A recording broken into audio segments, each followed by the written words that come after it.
Passives. Do you know how to use a passive voice to change the focus of a sentence? We use a passive voice to change the focus of the sentence. My bike was stolen. Passive. Focus on my bike. Someone stole my bike. Active. Focus on someone. We often use a passive when we prefer not to mention who or what does the action, so that we can start a sentence with the most important or most logical information in more formal or scientific writing.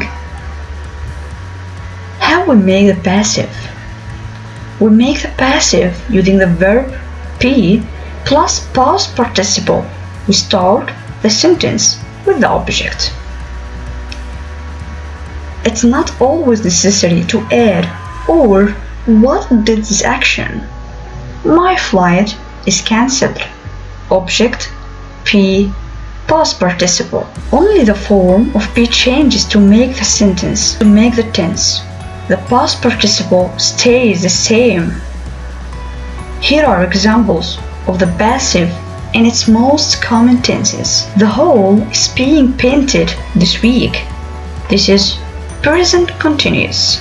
Is or being plus past participle. The signs were being put up last week. Past continuous.